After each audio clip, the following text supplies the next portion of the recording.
So welcome to the Security Hitchhikers Guide to API Security. I like interaction, so I will be asking questions, and the more you interact, the better this session will go. I will also say I do not get upset if you need to walk out. If you're not getting things from this talk, go out and see the vendors, go talk to people in the hallway, get some value out of this conversation. I'm trying to make it interesting enough and also valuable enough. Yes, sir. Already, right, with questions. I saw you asking questions earlier, by the way, so I feel like I'm just going to be going to this guy all the time. Honestly, if you actually want somebody to ask a question, Yeah. I'm a social nerd. Okay. My question was, do you like API call 42 much more than the other ones? Yes. Yeah. It's everything. Sure. Just leave the mic there for him. Yeah, just leave it for him, and then he and I will just have a conversation. You have now joined the presentation, by the way. Okay, cool. Now So. it feels special. Yep. All right. I feel like I'm going to regret that later. Kyle, you can cut his mic if you need. Yeah, all right, cool. Yeah. So here's the agenda. I'll talk briefly about who is Antigen, why this talk. We'll get into some API basics, how to secure your APIs, resources for API security, and then questions. I usually leave plenty of time, depending on the interaction, for questions afterwards. And I don't do about me slides, so we'll just get right into Antigen. I'll have contact information at the end if you want to know more. We are a cyber risk management for business company. We do a lot with cyber insurance carriers, so we can get you a sweet discount. We do forensics work, digital forensics, investigation reports, or incident response. And then we have other services that we like to do. We're a startup, so yeah, if you need something in security, we'll do it. So why this talk? So API security around this time last year was a bit of a hot topic. At the time, I was in an application security focused role where we were being asked about APIs. And so this talk was meant for me to get, one, a better understanding. I've dealt with APIs, but I really wanted to dig in and build a presentation around this to kind of get people more understanding of APIs. Because anytime something new comes out, people freak out. And really APIs the strategy for securing them is a lot like anything else that you have within your environment. It's just there's just some different nuances, and we'll kind of talk about that. Of course, as we all know, AI became the hot topic at the beginning of this year. And so that has kind of taken over some of that. But AI is going to increase how many APIs are out there. And so you're going to continue to see that be a topic for a lot of organizations, and it'll probably come back around as kind of this AI stuff, kind of gets more embedded within our society here. And then I also want to demystify APIs, right? They're not this mysterious thing. They've actually been around since the late 90s, early 2000s. The concept for them go around a lot longer than that. I see you nodding over there. Yep, they've been around since the concept's been around for the 40s, but we'll get into some of that as well. So I tried to go get some recent news items, and again, even still, I can't find a lot with the API stuff. Last year, the beginning of this year, there were a lot more news topics on it. T-Mobile had a breach in January 2023 of one of their APIs where 37 million customers' personal identifiable information was leaked out. Sam Curry had some research on vehicles. So vehicle car hacking came back around, right? Did it? No, okay. And your vehicles at this point, if you have a newer model, have a lot of APIs in them.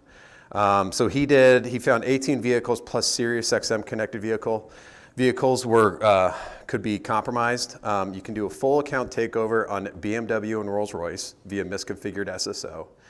Full account takeover on Ferrari with access to modify and delete customer information. So if you want a Ferrari, just go to their API and modify it. Full remote vehicle access and account takeover for Hyundai, Genesis, Honda, Nissan, Infiniti, and Acura, and there was full vehicle takeover on Nissan via mass assignment. So there's APIs everywhere. One of the benefits to APIs is that it gives developers an opportunity to write something to put it out there for applications and people to interact with without having to write a bunch of custom code. So we're talking about innovation, creativity, and I also argue that APIs are more secure, and we'll get into some of the nuances there, but they are more secure because there's less you can do with them. So a lot of your injection-based attacks aren't as much of a concern with APIs. It's more around configuration. And that, of course, should sound familiar. More recently, because I did find a pretty good news feed, which we'll have in the resources, there's a financial service industry attacks grew by 65% according to a new Akamai report. So again, APIs are out there. AI, as much as it's the topic now, is going to actually help with the growth of APIs kind of going forward. So API basics, and this talk has evolved over the year. I gave it back in B-Sides Nashville back in April, and it's just kind of evolved since then. But I found this meme probably a few months ago, and I think this does a really good job of helping people at least visually and kind of understand how APIs work. Because prior to that, I was trying to explain. I remember. Where's Kyle? Did Kyle walk out again? Every time Kyle walks out, there's like some sort of audio problem. Anyways, so this presentation was built around the idea that it's kind of hard to. We walked through some different examples. But I found this, and I think this does a really good job. So we'll kind of talk about it, and then we'll get into some of the API basics. This is a restaurant, right? So you have your back end, which would be kind of like a database, whatever information's in that API. And then you have your front end where you're going to go into the restaurant and have people, you can sit down, and then your waiters are the actual APIs because you're telling it what to do. And your menu is a lot like your documentation where you can order from that menu. Sometimes you can order off the menu because there's not proper documentation or there's something in there that shouldn't be. So that does a really good job of it. But yeah, prior to that, I was talking to GRC folks because they were trying to understand APIs because they're evaluating third-party vendor and their APIs. And trying to explain it to them, there was like spaceships and ports and lasers, and it confused them more than it really helped. So that's why I really like this meme. I think restaurants are a good visual for people to really understand how they kind of work at a very basic level.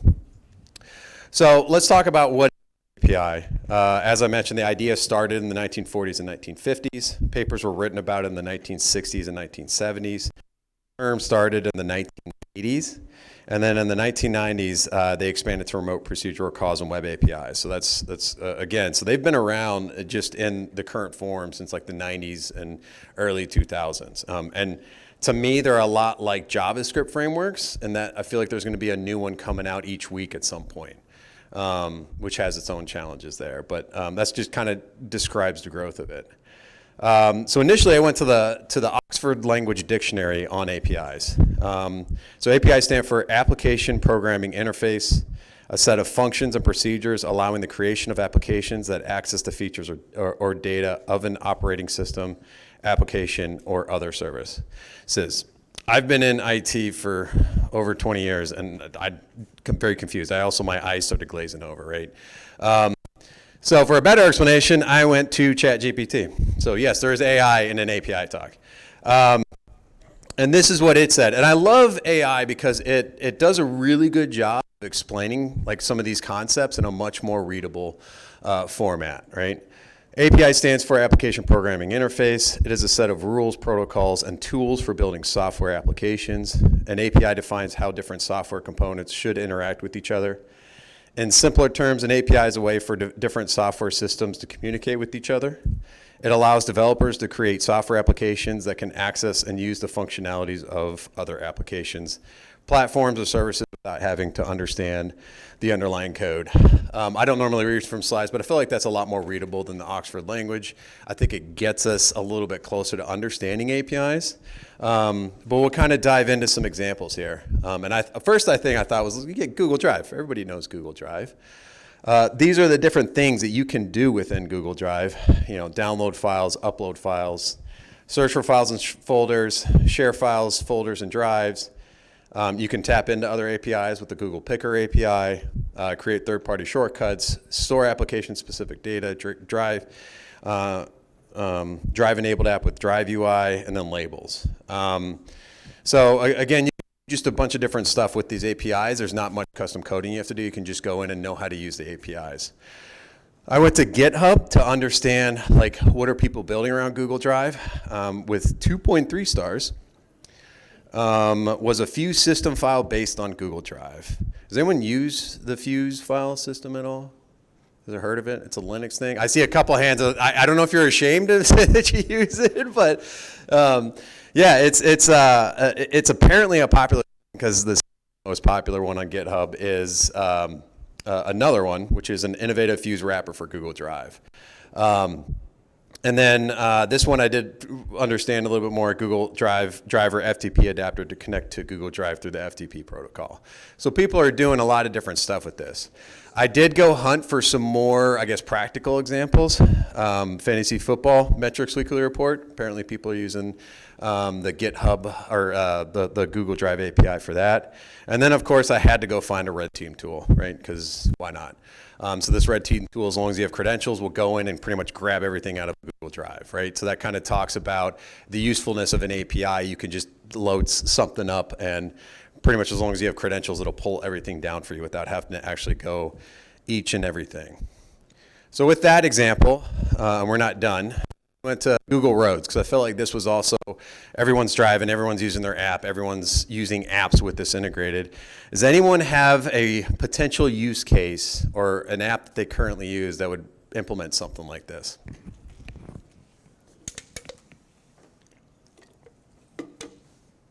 Yes, sir. I mean, I'll repeat what he's going to say as far as like a use case. I can talk about it. No worries. So I have It's going in and out. Go ahead. on X backcountry, which is for hiking, and some people use it for hunting, things like that. I use it for hiking. What it does is it shows you, you can see like the Google view of a map. You can see what is private property, so you don't actually walk into someone's backyard and make people angry. Basically that. Gotcha. Yeah. So I mean, this is Roads. That's a good example of another API where another app is using Google's API to really enhance their application and make it much more user friendly. So in the case of Roads, though, we're talking your Uber Eats, your Lyft, your Uber drivers, DoorDash. You can see the person right after they accept it. They come, they come to the place or they go to the restaurant and then they come back down. So that's another good use case of an API. FedEx and Amazon, their delivery services, they have their own internal applications that will track drivers and their movements and try to make them the most efficient, way for delivering stuff.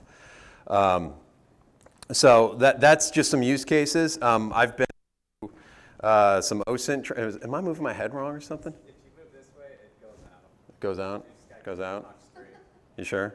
Okay. Use I gotta stop moving. I'm very fidgety. All right. I'll just talk like this. So another thing that I went to an OSINT course where they had, if anybody used the app Untapped, which you can do beer check-ins for any sort of beers and rate it and check that kind of stuff. The API is wide open, and I went to an OSINT training course where they talked about they wrote an application that would pull down like all the person's check-ins, and it showed the time of day that they checked in, all this different stuff. And apparently he was telling this story after presenting on that, he had someone from an auto insurance company come up to him and go, "I'm very interested in that."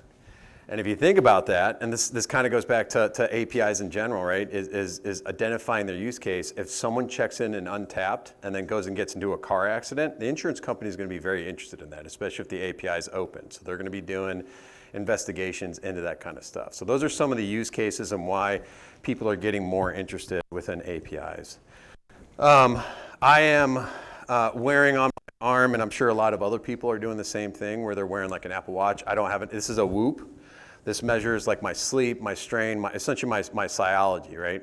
And so this has an API that goes, it connects Bluetooth to my phone. That connects back to an API with Whoop to do data analytics on some of my health behaviors.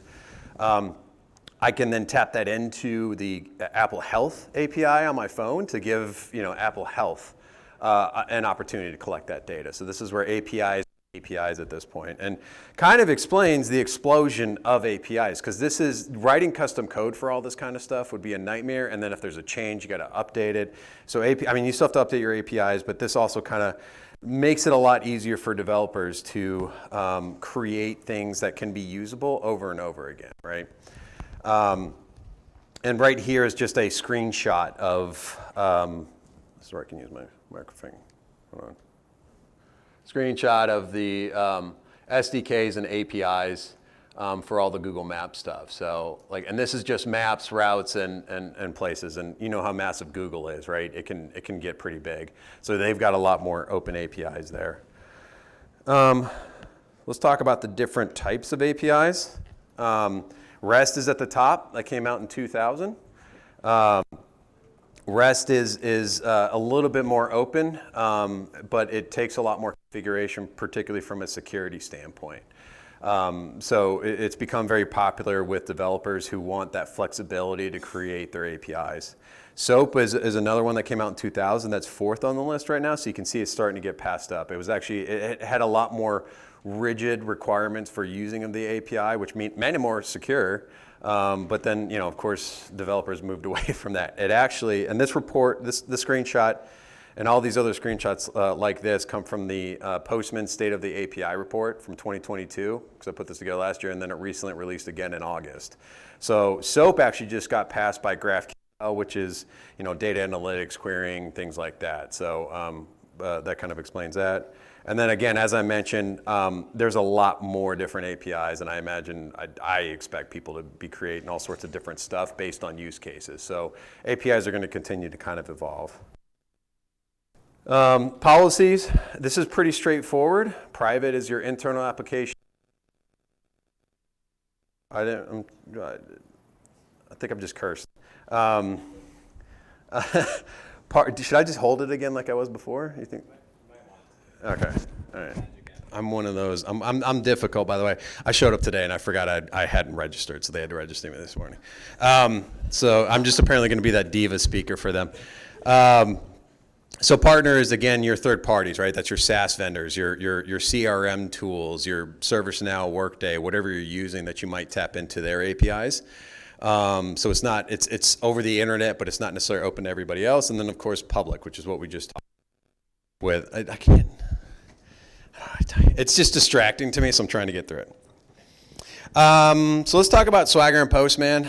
This is your documentation. If you want to use API security tools, which we'll talk about, you need to have Swagger and Postman. This is essentially your developers having to do documentation. It pretty much tells people, tools, how to use these APIs. So you'll need to have that. Postman is a... Are you trying to switch? You want to switch? No? We're doing stuff now, but keep going. Postman is a commercial developers to design, build, test, and iterate APIs. Swagger is an open source software used with REST APIs tied to the open API specification. Not really much there with that. Now let's do a little demo time. So how easy is it to build an API? I just went to GitHub. Within 10 minutes, I can clone the project, npm install, npm run start, and I have my own API. There's a lot of these up on GitHub. But, and this is the fun part, because AI is out now, we can talk about how to build an API with AI. So I need someone to give me an example of an API that they'd like built.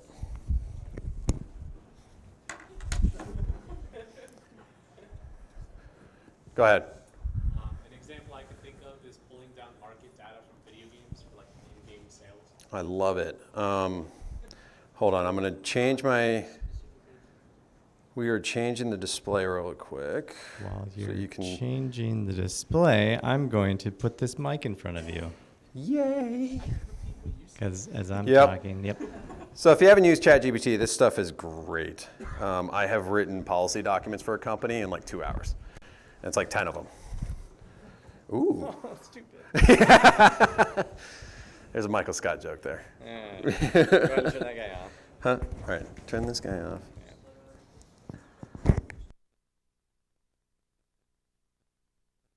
Give me the mic. No, leave the mic here. Thank you. I'm glad we're getting this recorded. Okay, so what is build me an API? What was the use case again? To pull down video game market data. To pull down Video game market. video game market data The video game I'm thinking of is called EVE Online. for Eve Slightly embarrassed to say that out loud. Online. All right, so we're gonna hit enter. If you haven't seen AI before, this is what it does. You just sit around and wait, but I forgot to say please too, by the way. You should be, if anyone's heard of the singularity, you should really be polite to your APIs. If this doesn't work, I do have demos that show all this stuff. But you can see here, it is actually kind of building out the documentation. Usually it'll start writing code. It's not doing that right now. It's kind of just more like, hey, here's how you can do it. Just say Node.js. There you go, I like it, all right. And sometimes that's what they were, that's what with AI, you have to have the right prompts. It's a lot like learning how to use Google, right? So the AI, I'm just trying to let it finish. And we have plenty of time for the conversation. I really want to give it a downvote. So there you go. Can you build this with Node.js, please?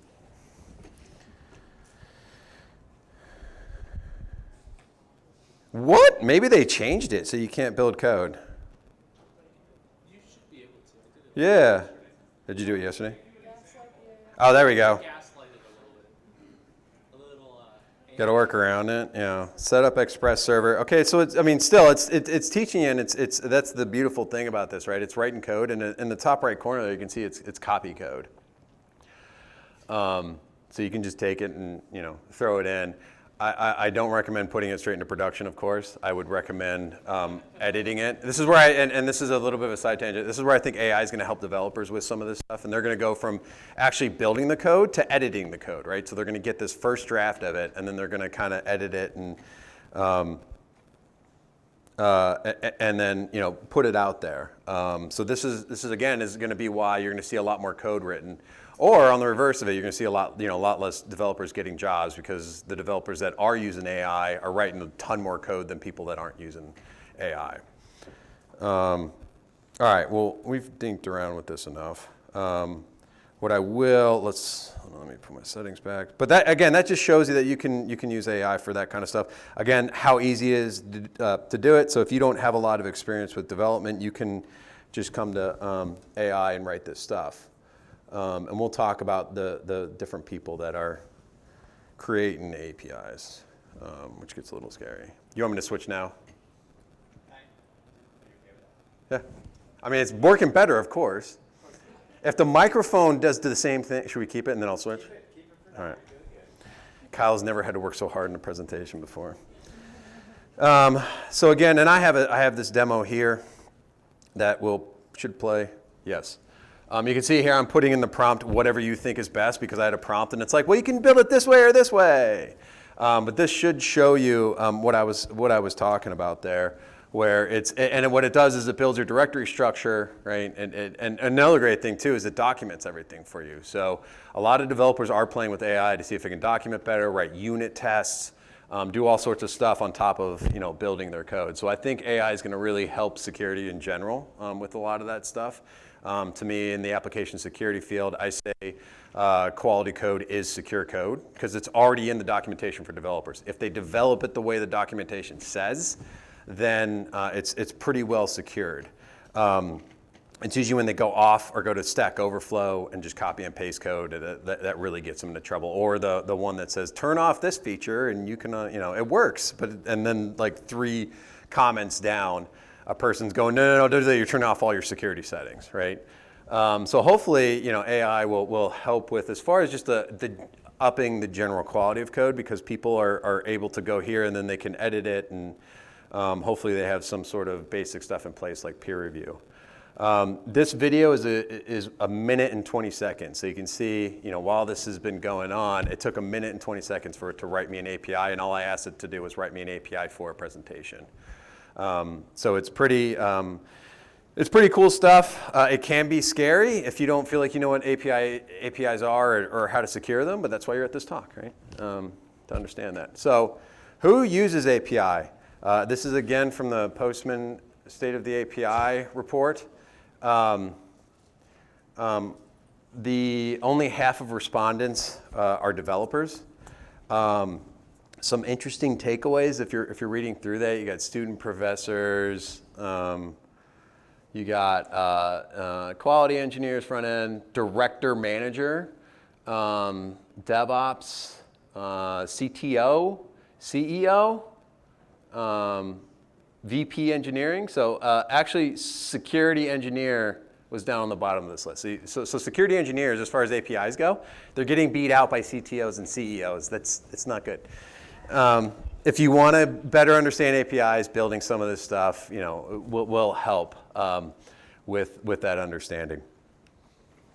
The other thing though is either way, the report called out that they've seen a massive increase in people using APIs, which is why it's become such a hot topic, because they're all over the place and they're super easy to build, and apparently everyone's doing it. So how to secure your APIs. And none of this should be surprised if you're doing some basic security stuff for other kind of programs or any kind of tooling. Inventory, right? This is the first one. This is probably one of the hardest ones to do because there is no silver bullet for it. The security tool vendors will tell you they have a silver bullet for it, but it really takes a lot of work because of how they're doing it. You can do a lot of what they're doing inside your own house as long as you have the right things set up. I always like to recommend working with developers just in general. Let's be collaborative and working with developers. And with that, you can go find their Postman Swagger files, things like that. Pen testers, one of their first steps of being a pen tester is to recon the environment, to understand it. They will find your APIs. And I've seen the tech for some vendors, and really they're just using a word list and using like Burp to pretty much scan the environment based on the API documentation. So you can do that in-house on yourself. Vulnerability management. If you have a vulnerability management program, look for the web servers that are, could potentially have APIs on it. Again, none of these are going to find all of them, but you got to have like a combination of all of them. And I'll explain why even developers go into them. You're not necessarily going to find everything. Your endpoint detection response and SIEM tools, right? They collect a lot of information, so you can start doing queries and other stuff based on the API traffic. And that's another way that API vendors or security vendors are finding APIs is they're looking at the traffic in production. Now, of course, that means that it's already in production and available on the network, right? The other one I like to recommend too is, and this goes back to working with developers, is the API management tool. That's a tool owned by development. That security just really needs read access to be able to see that or have the logs sent somewhere. But API management is where a lot of developers and good organizations are pushing their APIs so that they have their own control over it, right? They want to be able to have visibility, inventory, monitoring of those APIs, and the API management tool is just another tool that we could get access to that we don't have to own, doesn't have to be in our security budget, right? So if developers are doing that, then definitely recommend looking there. You want to have requirements and standards for you NIST folks. Those are the two ones that have two of the NIST standards that have that reference APIs. I would imagine sometime in the future there's going to be another one out focused primarily on APIs because that's focused. Guide to Secure Web Services is really old. Security strategies for microservice-based application systems. That's kind of focused on containers, infrastructure code, things like that. The developer, I also like referring back to, instead of security having its own thing, following the developer and the framework's documentation. So there's an open API specification that takes security into account. That's a developer-focused specification. So really aligning with that. That covers a lot of authentication, authorization type of things. It doesn't account for abuse cases, which we'll get into a little bit more and why that's a bit of an issue. And then, of course, the Open Web Application Security Project. They have cheat sheets. They do have an API top 10 that's already in like its second version. I'd like people, if they can read that, can tell me what theme you're seeing in the API top 10, because it's very much different. Go ahead. Broken authorization, broken authentication, broken level authorization. Yeah, so he's saying authentication authorization, right? That is 4 of the top 5 is everything dealing with authentication authorization issues. So there's not your SQL injection, there's not that. It's more how are you configuring it? Are people allowed to do it? What they're supposed to do? Think about the API news segment, right? Where we had the Sam Curry research about someone able to get in and use the APIs from an authentication authorization standpoint and make changes within there. The only other one up there is unrestricted resource consumption. So I found this little one several years ago myself, where if you have like an AWS Azure environment where you have infrastructure that will spin up based on use of like the API or website, if you fudge that, you can create a really high bill for that company if you're not restricting things down properly, right? So if new infrastructure is spinning up and someone's just slamming the APIs, that's going to be a pretty big bill. And I did that via fuzzing the API. Back to the bottom top 10. Again, it's more authentication authorization.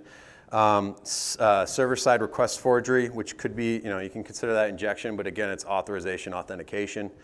Misconfiguration, which I would argue is a lot of the authentication authorization issues, is it's not configured properly. And then I love that at the bottom there, inventory, right? So they're calling that out as a huge thing. That's the first step. Yes? Could you do kind of similar to a buffer overflow where you could just make it take up way too much, Yeah. too many resources, and instead of, I guess the same idea as like taking up too many resources in the bill, but also to the point where like either a computer freaks out and freezes or that process takes up too much. Yeah, so he asked if buffer overflow would be kind of the same thing around resource consumption and or even just freezing it up, and that's absolutely the case. If you don't have the structure that's spinning up and it's getting slammed with a bunch of stuff, it's essentially a DDoS attack, right? So it's taking that down. Yep.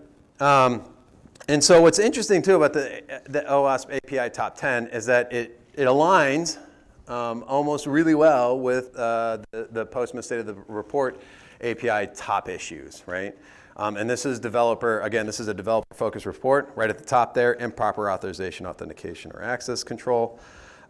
Insecure data leaks or exposure, right? Going back to the T-Mobile PII issue. My favorite one is probably one at the bottom again. Here, I'll zoom in for the people in the back here. Is it gonna work now? I'm just having all sorts of tech issues. All right. Well, maybe not.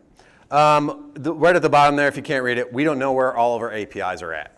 So the developers are saying that, right? And the reason for that is that developers come in, they build something, they leave after 2-3 years, right? That's like the average lifespan of someone within our field and within the development field.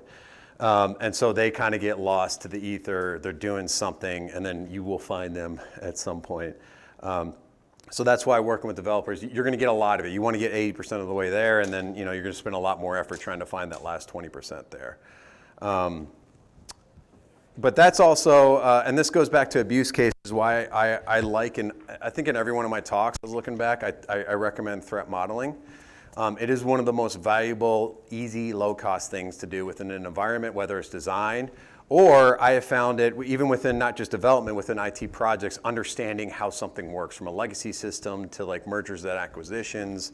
It helps with a variety of things, but you can focus on your authentication authorization issues, your caching strategy, error handling, data validation, and then abuse cases. And when I'm talking about abuse cases, these aren't necessarily security vulnerabilities, but they cost the company money. So for example, if you're a retail company and you have a coupon out there and that doesn't get expired properly, someone can come in and it's like an 80% discount. Someone can come in and use that coupon code over and over again. It's kind of working as intended, but it's not really. That's why it's not necessarily a vulnerability, but it's costing the company a lot of money, right? And that's where you want to have those things expiring properly. And you can talk about some of that different stuff when you do threat modeling. I recommend Adam Shostak's threat modeling book. It's pretty much the standard within the threat modeling community. I didn't even read the full book, and I was starting to threat model right off the way. Because threat modeling, at the end of the day, is something very simple. It's getting everybody that knows what's going on in the room, drawing a diagram. We're going back to kindergarten, right? And colors and squares and arrows and circles, and you get to draw a little bit. You could do stick figures, but you're just trying to draw out the different things. You're building a profile. So what's in place for this stuff? What security stuff's in place? And then you're attacking it. And from this, you can actually get prioritization. What are your biggest issues? For this stuff, and kind of prioritize a lot of that stuff. So threat modeling, it takes, it does take a little extra time, but it does, hour, 2 hours, and you can have, I found it does a really good job of getting developers on the same page. Like something as simple as, oh, I thought we were building this in the cloud. No, we're building this in our data center. That's a huge difference in development work, right? So it does a really great job of getting people on the same page just in general. Manual testing, of course, prior to release. You want to look, the manual testers allow you to look for those business logic flaws. When I was running a pen test team that we had to test a lot of third-party APIs, we had them look like a lot of what they found was token and credentials within those APIs, right? And that is what will allow a pen tester to then escalate privileges into the environment, right? So you want to make sure that stuff is not in the APIs and can be discoverable.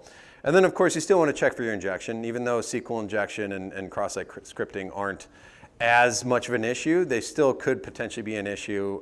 You can look for those resource consumption issues, things like that. And again, that's where I talk about this. This is just a different nuance, right? Instead of having to worry about cross-site scripting and SQL injection on your website, you're really just working about, are they getting to the things that they're supposed to get to, right? The least privilege concepts, things like that. So let's talk about tooling here. This is, again, from the State of the API report from Postman. There's a lot here. And in the bottom left corner, I would magnify it for you, but the bottom left corner, that's security stuff. It's just this little small square in the bottom left corner of that bigger one. So there's a lot of different stuff going on. But as far as security goes, it's your basic application security tooling. Or static application security testing, which is your SAST, that looks at code at its rawest form. Lots of false positives. It's going to struggle with business logic flaws. Your dynamic application security testing, DAST, again, will struggle with business logic flaws, but it tests the application with it stood up. I will have a DAST focused slide here because after every API talk, I was talking about DAST. So we'll talk a little bit more in depth about DAST in a minute because people are curious about that. Software composition analysis, which is your SCA, which tells you what the APIs are built out of. And then, of course, API management. If the developers are using that, that's a great tool to go to at least start your inventory, start getting logging. You can send that to your SIEM. And then getting visibility into stuff. Let's talk about the API security tooling landscape because it's new.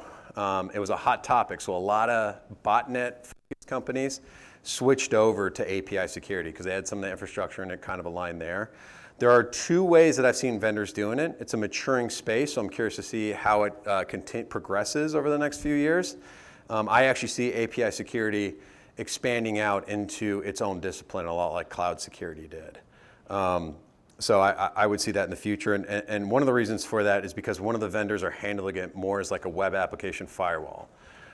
So if you've ever used a web application firewall, it's a little application security, it's a little networking, it's alerting, right? So that's your network engineering, your application security, and then your security operations. So someone's got to look at these alerts, and all they're doing is getting in the middle of that traffic on your firewall, and then watching that traffic come in. That's how they're identifying the APIs, is they're looking for documentation-based API stuff. Again, if you have Swagger and Postman, that's where it helps really. You really need it for any of this tooling here because it's going to tell you.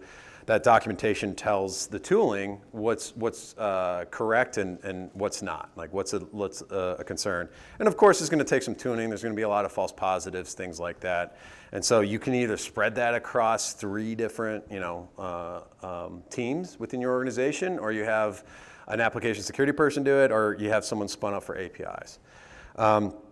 The other tooling, and I'll call this out in the next slide because I'll have all the security vendors for anyone curious, is testing. So the WAF vendors have like a feature, some of them have a feature to do testing in the software development lifecycle within the CI/CD pipeline, but there's only one really focused on that, which is 42 Crunch. And they do that. They're only focused on testing the APIs within that pipeline, right? They don't want to do the WAF stuff. They just want to focus on that. Again, it's a maturing space. So these are the API security vendors. Apogee is Google's API management tool. I pulled all of these from the Open Web Application Security Project page, so I'm not endorsing any one of these. If you want to come talk to me about specific vendors, I can give you some insights. I'm not going to do it while I'm recorded. Some of the big names in the space I've heard of are the bigger names that have come up: No Name, Salt, Synopsys, and Imperva. The interesting tech I've seen is, as I mentioned, 42 Crunch just wants to focus on the testing piece for APIs, and then Wallerum. I've never heard of Beagle Security or Reblaze, but they're out there for people to check out. Again, you can OWASP. DAS tools. So let's talk about that. You have, of course, if you want to do open source or low cost, you have your Zap, which is OWASP, which is free. You can use Burp Suite. They have an enterprise, a community, and a more paid version for like your pen testers. You can set up Zap and Burp too to be automated within the pipeline. You just have to take the time to actually do it. Invicti is the only one that I've found that has focused on DAST itself. As you can see here, Tenable and Rapid7, that's kind of a part of a larger suite of like vulnerability management tools. Invicti is a combination of NetSparker and Acunetics. If you've ever heard of those vendors, those two combined into Invicti, and they're focused solely on DAST. So again, this is something that a lot of people come talk to me is what vendors for DAST.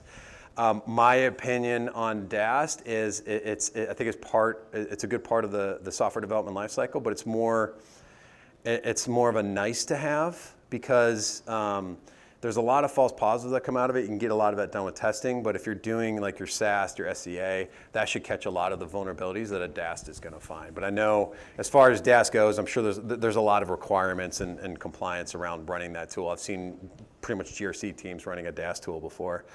Sometimes that's also for testing other people's websites, right?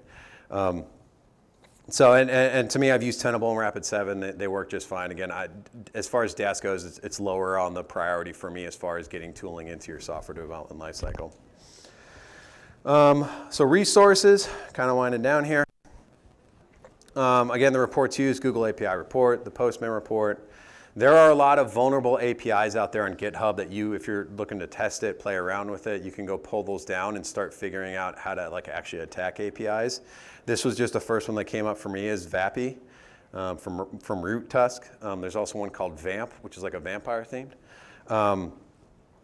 And then I have my own website, exploresec.com/APICon. Apparently, Squarespace's API is on the API, so I can't use API. So I put the con on there. There's going to be content resources from this presentation, past questions from other conferences I've presented on this. So I'm just dumping a lot of that stuff there, so you can go to there and pull all that stuff. I recently found out about DanaEpp.com. He's a blogger that focuses a lot on APIs and how to do different things within an API. So that's another resource that I've found pretty good. And then, of course, your OWASP, right? Top 10, cheat sheets, things like that. I went to ChatGPT, of course, again, to check for more resources on APIs because, it's my experience, but I wanted to see what AI would pull out with. I've edited it down for redundancy because some of the stuff on that last slide were on here. There's an API Security in Action book by Neil Madden. OAuth 2 in action. Again, authorization being a big thing. You really want to have a solid understanding of your authentication piece. APIsecurity.io by 42 Crunch. That's a really great newsletter I recently found. Like the AI told me about that one. I didn't even realize they had one, but I've subscribed to it, and it's got some really good stuff in like a newsletter format of some of they'll pull from other resources on anything talking about APIs. There's online courses. I love Pluralsight. Early on in my career, I used that to get up to speed on application security and other stuff. It's a great platform for my ITs. The content is quality. So that's a really great thing. It does cost a little bit of money, but they usually have sometimes free weekends. You can do a trial for a little bit. It's $30 a month. I've had companies pay for it for us to do not only training for our staff, but I've done developer training on it and just given them, here's the courses you got to go watch on Pluralsight for that stuff. So it's really great. And then research paper and articles, Google Scholar and Argciv.org. All right, so that's what I have. Questions on APIs? I didn't see anybody sleeping. That's good. So hopefully I didn't put people to sleep. I know right after lunch is tough, but questions? What's the answer to life, universe, and everything? 42. Yeah. He asked the answer to life question, and who knows that reference, by the way? I'm very curious about this. Okay. That's what I expected. Yeah, a lot of you go watch Security Hitchhikers at the Galaxy. Read the books too. It's actually, I mean, I don't know if I really recommend reading the books because they get a little, they go off in this place and you're reading and you know how you blank out on like reading and you come back in and they're in a totally different situation. You're like, what did I just miss? But that's also the movie. It's a great movie. You want to say go watch Hitchhikers? You said your talk title. Go watch Yeah. Hitchhikers. Well, go watch this again. It's on YouTube. They get. Do you guys got advertising on this stuff? They are now. Any other questions? I mean, you can come talk to me if you don't want to. Yeah. So what got you into this space in terms of API security and what brought up your specific concerns? Okay. So it's a two-part question. Yeah. So API. What got me into API security and what are some of my concerns? Again, when I was at my previous job, I was working application security focused. API was a hot topic. We had all the vendors wanting to talk to us about, our offerings, because we were doing application security as a service. So they wanted us to run their tooling. Digging in, that's where I discovered it's not necessarily just application security that should be running some of this tooling. It might be your network engineers and your SOC, because someone has to look at these alerts and shoving all that, putting that all in one application security person that also have other stuff like containers and cloud environments and other stuff going on is not necessarily great. But I've dealt with APIs, before with developers. My concern, it's a lot around, getting off some of the old stuff, because that's where I've found that our APIs, it's like, yeah, we want to upgrade this, but we have one client that's paying us buku bucks to keep this running, right? That's a huge concern. That's more of a business concern in itself. But again, I'm usually pretty much an optimist in this stuff. I think AI is going to be great for society in general. I think it's going to help a lot. I think APIs, as I mentioned, allow for innovation, creativity, and make it a lot more. Our life is a lot easier than it was back in the day, right? And people can think back to. I remember the first time I saw Google Maps, and it was showing traffic information, right? So that meant that they were tracking you everywhere you went, but I was like, that's also kind of useful because I know what streets to avoid, right? So I think there's definitely some innovation there. As far as APIs, to me, it's going to continue to grow, so it's going to be another way to handle it. I guess my concern is like organizations not handling it properly. Like my biggest concern, especially within security, is stifling innovation and allowing developers, right? Again, we need to be a better job of like keeping up with some of the tech and go playing with it. The security being at the bottom of the types of people using APIs means that we're behind already. And then people are going to us, well, how do we secure it? And a lot of people go, I don't know how to secure it. Like APIs is this thing. Even though it's been around for a while, it's never been front of mind for a lot of people. So again, this is why this talk, it meant to be like a low bar to understand it and kind of just get some of the concepts. It's on you guys to like go and actually, practically do the technical stuff for it. So that's my biggest concern is I think it's great for us in general and makes our lives a lot easier, but security can sometimes come in and step in the way. Thank you. Yep. Any other questions? Great question, by the way.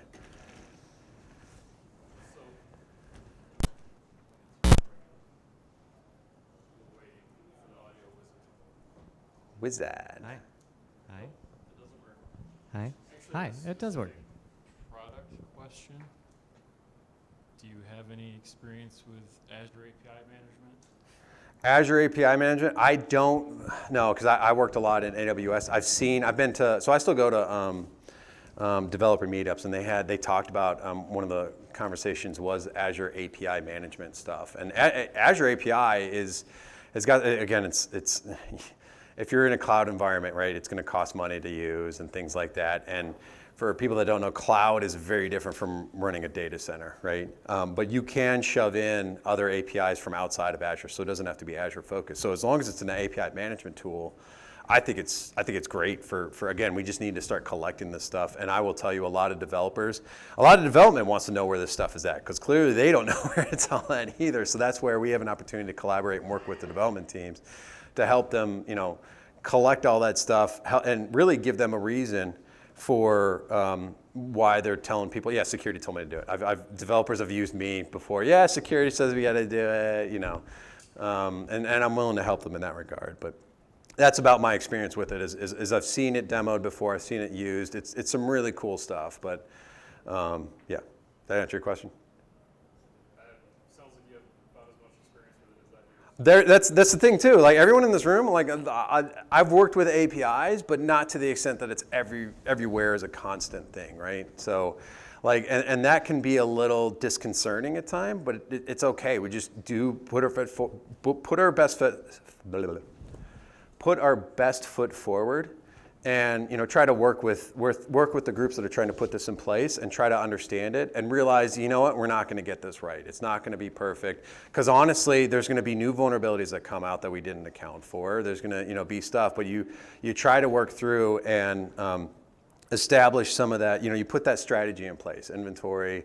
Putting the requirements around it, right? If you're in a certain industry, I was in healthcare for several years. If you're a top 500 company, you've all got different sets of requirements to sit to. It's understanding those requirements and then applying it to the API, and that means getting in a room and having a conversation with that. But I am by no means an API expert, and really I don't think a lot of people are. So it's even the developers themselves can be a bit, because again they're using AI to build it, so they're just going to go build it. So yeah, did that answer your question? Yeah, I just have been looking at it for actually adding some security to our API. Yeah. Keep digging. Yeah, well, I think understanding the nuances, right? Looking at the authorization, authentication piece, that's going to knock out 80% of those top 10 for you, right? Is making sure things are configured properly is the biggest thing, which is, I will tell you a bit in my naming, it's not as cool as SQL injection or cross-site scripting. Did you set the knob right? Thanks. Yep. All right, here's my contact information.